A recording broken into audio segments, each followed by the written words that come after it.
horizontaux. Donc, la transmission des allèles, en fait, dans la reproduction sexuée, ça se fait depuis, du coup, les parents vers les enfants, depuis, du coup, les parents vers la descendance. Donc, autrement, on appelle ça, en fin de compte, on appelle ça un transfert vertical.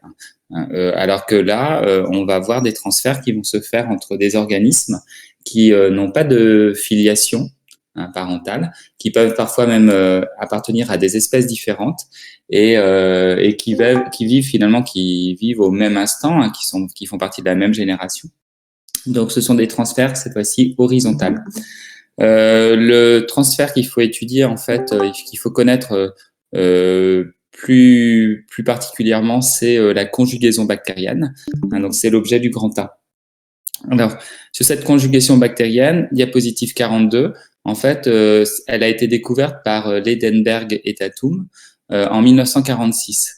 Ils ont travaillé en fait sur deux souches bactériennes, donc des bactéries qui n'étaient pas capables de fabriquer un acide aminé, la méthionine. Donc, s'ils ne peuvent pas synthétiser la méthionine, ces bactéries doivent impérativement la trouver dans leur milieu de vie.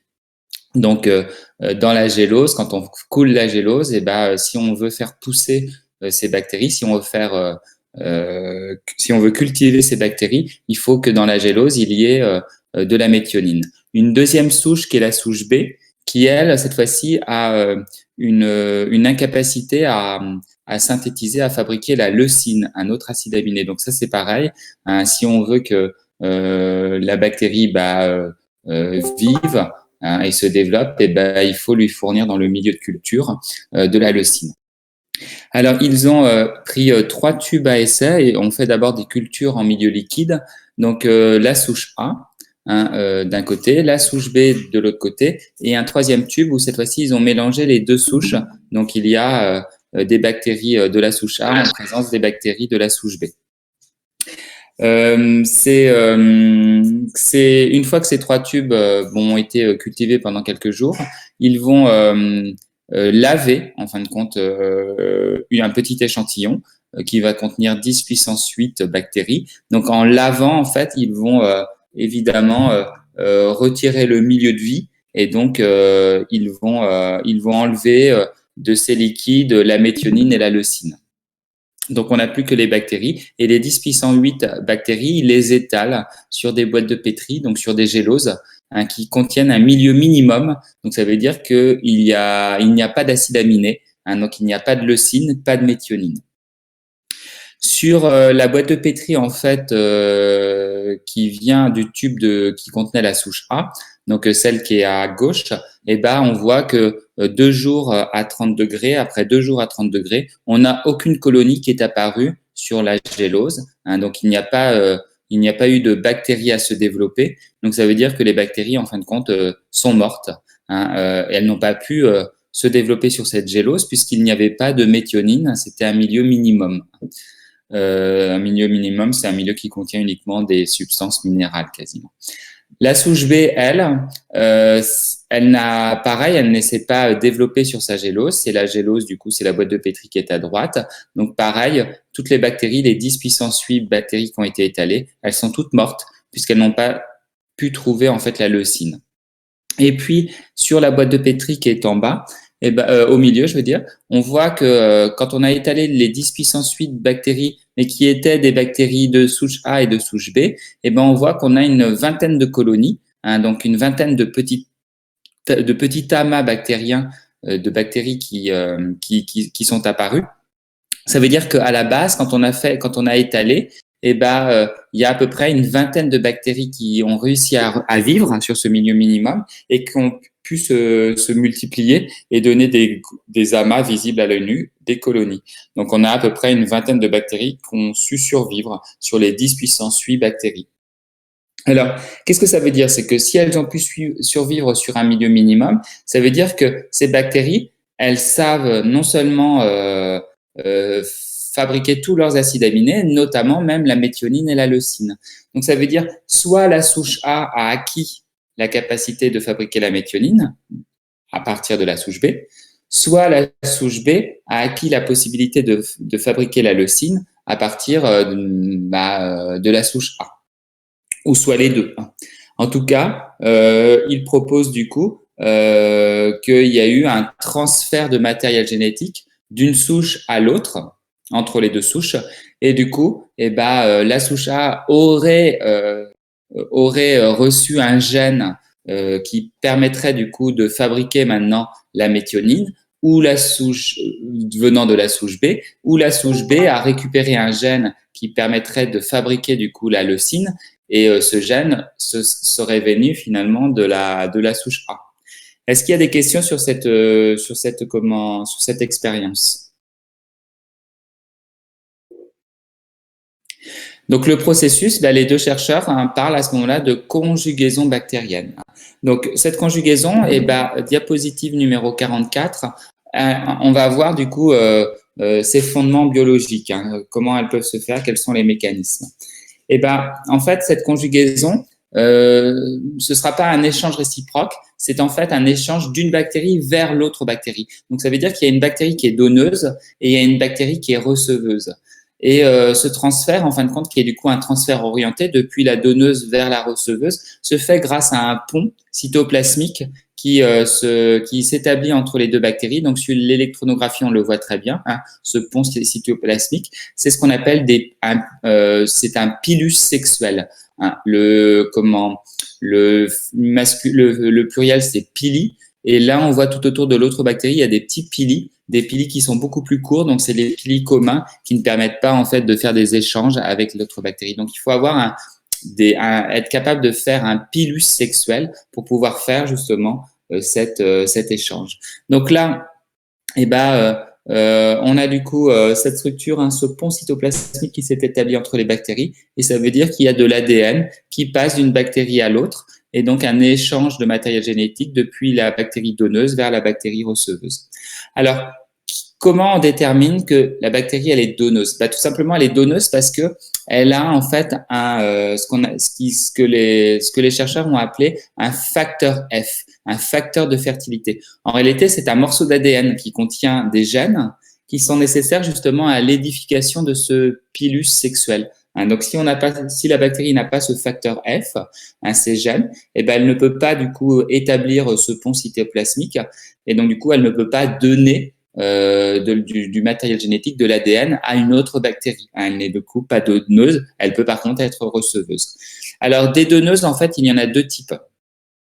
Parce que ce facteur F, alors il peut être, je prends la diapositive 45, il peut être sous la forme d'un gros plasmide. Donc, on est sur une taille un peu intermédiaire entre le plasmide, de mémoire, c'était 10 puissance 4 paires de bases, et le chromosome bactérien.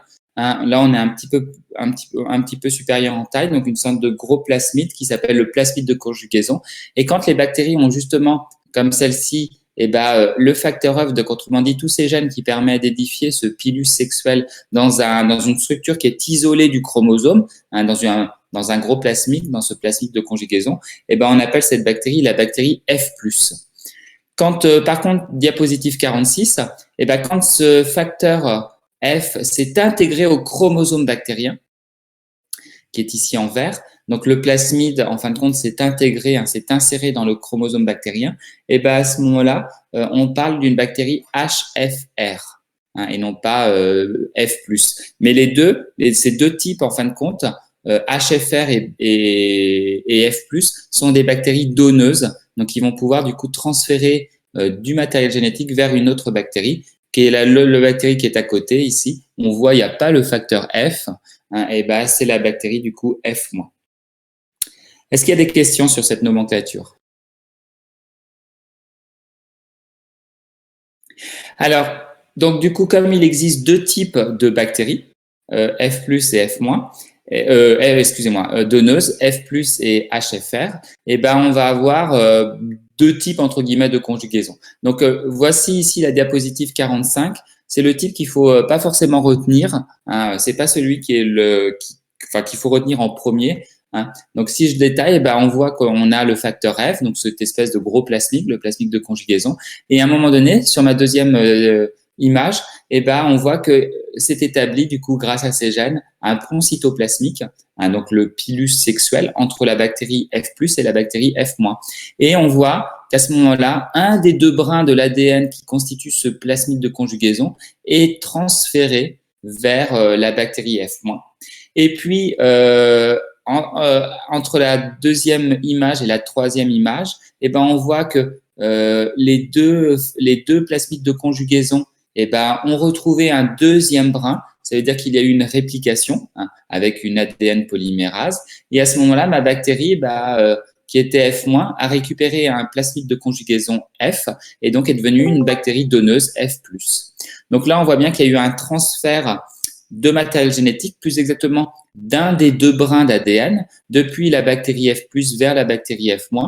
Et ensuite, on a fabriqué le deuxième brin sur le plasmide de conjugaison F qui était resté dans la bactérie F+, et sur celui qui a été reçu par la bactérie F-, et on forme du coup de nouveau des plasmides de conjugaison à deux brins, prêts à recommencer entre guillemets le processus, hein, et ma bactérie F+, est devenue F+.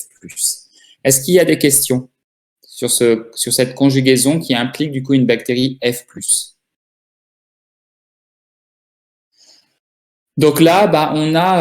Alors pourquoi je dis que c'est pas forcément cette conjugaison-là qu'il faut retenir? Alors oui, il y a eu un échange de matériel génétique, mais ça se résume simplement au plasmide de conjugaison, donc au facteur F, et du coup, juste la bactérie F- devient F+, mais elle n'a pas reçu de gène du chromosome de la bactérie F+. Hein. Donc, il n'y a aucun ADN vert qui a été transféré, hein, de l'autre côté. Diapositive 46. Donc là, on fait une co-culture entre HFR et F-. Et là, cette fois-ci, le plasmide de conjugaison, en fin de compte, est à l'intérieur du chromosome. Et au niveau de ce plasmide de conjugaison, on a une zone, hein, qui a été notée par un O, c'est l'origine de transfert. Donc, ça veut dire que c'est à partir de là que se fait le transfert. Donc, le pont cytoplasmique s'établit. Donc, on a le pilus sexuel qui est établi avec la bactérie F-. Et là, on voit que on a commencé à transférer, hein, du coup une partie du chromosome. Et ce transfert, il a commencé au niveau de O-. On a transféré du coup un brin d'ADN qui était d'abord rouge, donc qui correspond du coup à une partie du facteur F. Et puis ensuite, on a continué le transfert et là, cette fois-ci, est en train de passer du coup quelque chose qui est en vert. Donc, c'est-à-dire que ça correspond du coup à de l'ADN du chromosome bactérien. Et donc, on va commencer à transférer des gènes. Et donc là, on a transféré et on n'a pas transféré la totalité du chromosome parce que la conjugaison, à un moment donné, elle s'arrête. Donc, la quantité d'ADN qui va être transférée, ça va dépendre tout simplement de la durée de conjugaison, hein, dont je ne sais pas très bien quels sont les facteurs qui déterminent cette durée de conjugaison. Mais plus la conjugaison est longue et plus on aura le temps de faire passer du coup de l'ADN vert, hein, en théorie, on pourrait faire passer la totalité, hein, si la conjugaison est très longue. Une fois qu'on a passé du coup que le pilus sexuel s'est interrompu, on va avoir de nouveau une réplication et donc du coup on va fabriquer le brin, la partie de l'ADN qui manque au niveau de la bactérie HFR. Hein, donc on va fabriquer du coup le brin complémentaire manquant. Et puis la partie du coup de l'ADN qui a été transférée, pareil, on lui fabrique du coup à ce brin un brin complémentaire et on obtient du coup une molécule d'ADN double brin. Sur le schéma, on voit qu'on a 3 gènes qui ont été répertoriés, hein, donc des gènes A, B et C, et qui contiennent chacun 2 allèles. Soit l'allèle grand A, en face, la bactérie F-, elle avait l'allèle petit a, soit l'allèle grand B, et en face, on a l'allèle petit B, l'allèle grand C, et en face, on a l'allèle petit c. Et donc, ce qu'ils ont marqué par des croix, ce sont des crossing over, hein, des recombinaisons. Et grâce à des recombinaisons, on va pouvoir remplacer, par exemple, imaginons, on peut remplacer justement l'allèle petit a qu'avait la bactérie F- par l'allèle grand A qui vient du coup de la bactérie HFR. Et donc à ce moment-là, quand on a fait la recombinaison, eh ben, cette molécule d'ADN, elle va finir par disparaître parce qu'elle n'a pas d'origine de réplication, forcément. Et donc, du coup, les gènes qui ont été intégrés vont rester du coup dans le chromosome bactérien. Et ma bactérie, elle a reçu du coup de nouveaux allèles. Hein, et donc, du coup, il y a bien eu un transfert de gènes, un transfert d'allèles, hein, autrement dit, une diversification des génomes. Est-ce qu'il y a des questions sur ce transfert qui applique cette fois-ci une bactérie HFR?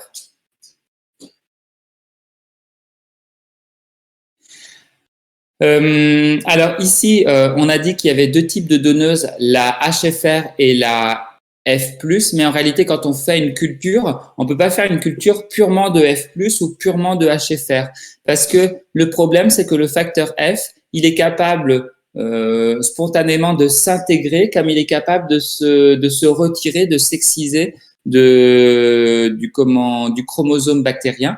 Donc, ça veut dire que quand on a notre culture de donneuse, eh ben, on a une partie de la culture qui est F+, et une autre partie qui est HFR. Donc voilà le premier processus. Donc là, on est entre deux souches bactériennes. Hein, ça peut être deux souches qui appartiennent à la même espèce, ou ça peut être à des espèces différentes.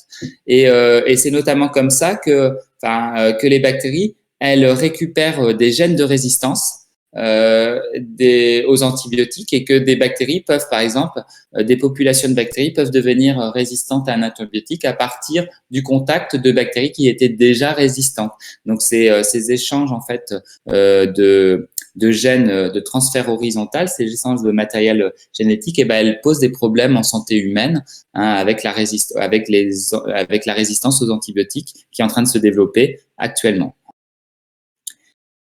Dernière partie. Alors là, cette fois-ci, on va partir chez les eucaryotes, chez la limace de mer. Et là, on va faire un transfert horizontal entre des espèces qui sont différentes. Donc, je présente la limace de mer Elysia. Hein, donc, c'est une petite limace de quelques centimètres. Et elle a une particularité, c'est on voit qu'elle est toute verte. Alors, c'est pas un, c'est dû en fait à la présence de chlorophylle. Et en fin de compte, cette limace verte, elle réalise la photosynthèse. Elle est capable, elle est autotrophe. Si on regarde ces cellules, là on a une partie des cellules épithéliales intestinales, et on voit qu'on retrouve à l'intérieur justement des chloroplastes. Regardez, avec des thylakoïdes, hein, qu'on voit très bien, avec aussi d'ailleurs des granules lipidiques qui sont présents ici, hein, et peut-être ici en blanc un grain d'amidon.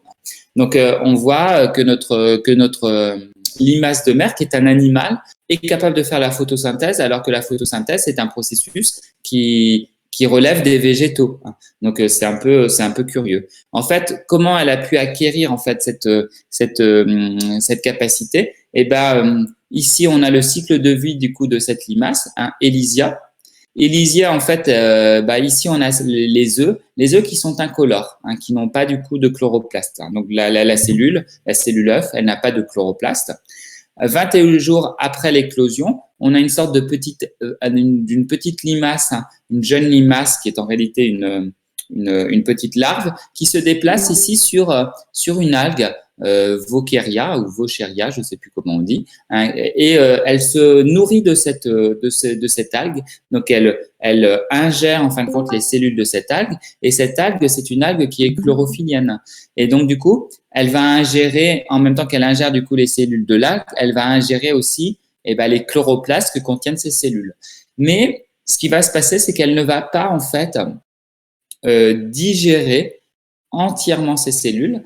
Les chloroplastes ne seront pas digérés et ils vont être internalisés, autrement dit endocytés, phagocytés à l'intérieur des cellules épithéliales intestinales.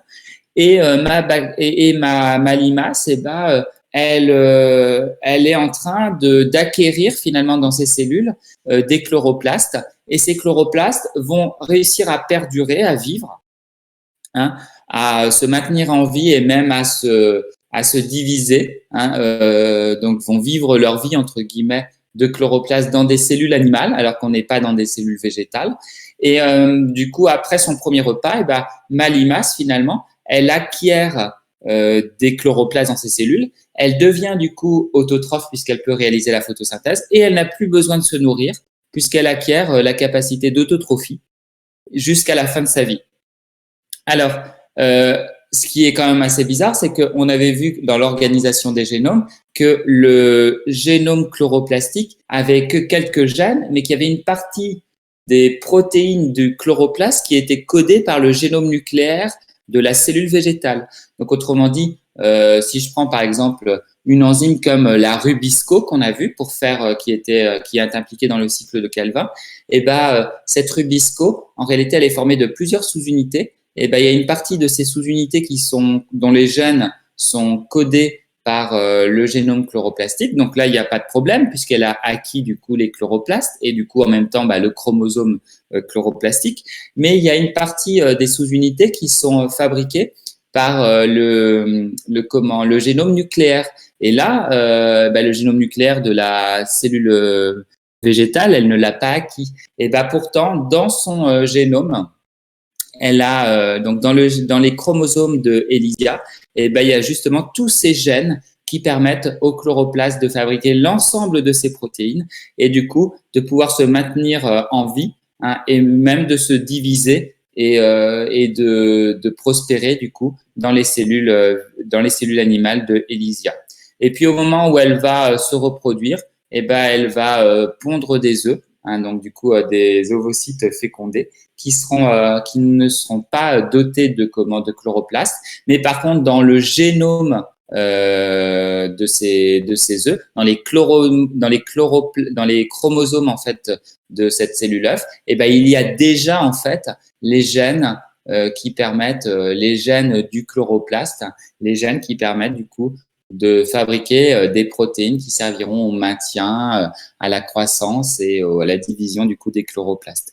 Donc ça veut dire que au cours de l'évolution, il y a très très longtemps, il y a eu un transfert finalement de gènes entre des cellules végétales et un ancêtre de cette limace et un transfert horizontal et du coup la limace, enfin en tout cas cette espèce ancestrale a reçu du coup les gènes du chloroplaste, enfin du chloroplaste qui était dans le génome nucléaire. Est-ce qu'il y a des questions?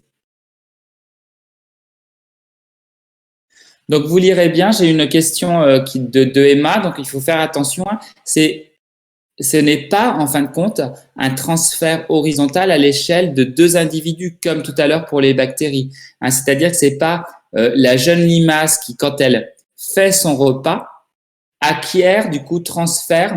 Il y a le transfert horizontal des gènes depuis, du coup, les cellules qui sont dévorées dans toutes ces cellules. C'est pas ça. En fait, dès la cellule œuf, elle a déjà les gènes chloroplastiques. Donc, ça veut dire que le transfert, il a eu lieu chez une limace ancestrale il y a très longtemps au cours de l'évolution. OK, c'est compris? Alors, ces transferts, ce transfert en fait qui a eu lieu chez l'espèce ancestrale de la limace Elysia, ces gènes quand ils sont arrivés dans la cellule de la limace, ce sont des gènes qui ont été conservés parce qu'ils apportaient un véritable avantage en fait évolutif, un véritable avantage adaptatif en fait vis-à-vis de l'environnement. Cette limace, elle a quand même une capacité très intéressante par rapport à sa nutrition, puisqu'en ayant la capacité d'acquérir du coup des chloroplastes, elle devient autotrophe, elle fait la photosynthèse et donc elle n'a plus besoin de se nourrir. Donc ça veut dire que du coup, c'est simple, à partir simplement d'eau, d'ions minéraux et à partir de lumière, elle va pouvoir fabriquer ses propres molécules organiques, elle devient indépendante et donc on comprend pourquoi que quand il y a eu ce transfert horizontal, les gènes qui ont été transférés ont été conservés au cours de l'évolution puisqu'ils apportaient un véritable avantage en fait sélectif vis-à-vis de la pression de sélection naturelle. C'était très avantageux par rapport à des limaces des individus qui n'auraient pas récupéré ces gènes et qui ne seraient pas capables de se faire ce transfert-là. Donc, ça veut dire que du coup, la première limace qui a été capable de faire ça, elle a été sélectionnée au cours de la sélection naturelle et elle a pu plus se reproduire et du coup transmettre cette capacité à de plus en plus d'individus dans la population. Et à un moment donné, c'est toute la population qui a récupéré du coup ces gènes et qui était capable du coup de devenir autotrophe.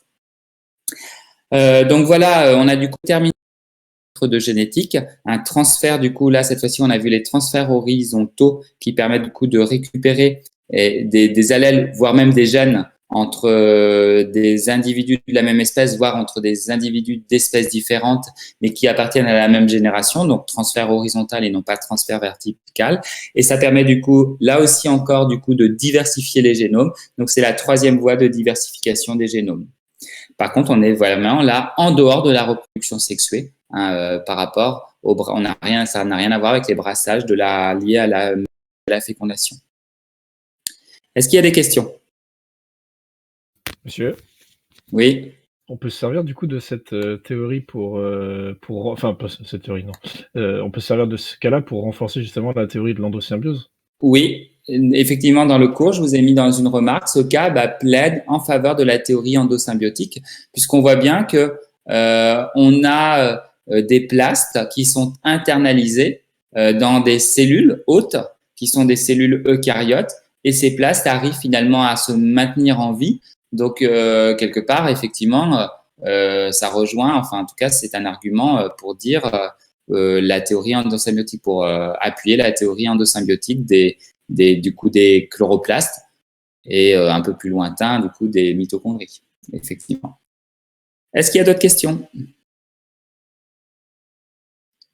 Alors aujourd'hui, je vous ai donné, je vais fermer ça, hop, et je vais ouvrir du coup ce que je vous ai envoyé pour que ce soit bien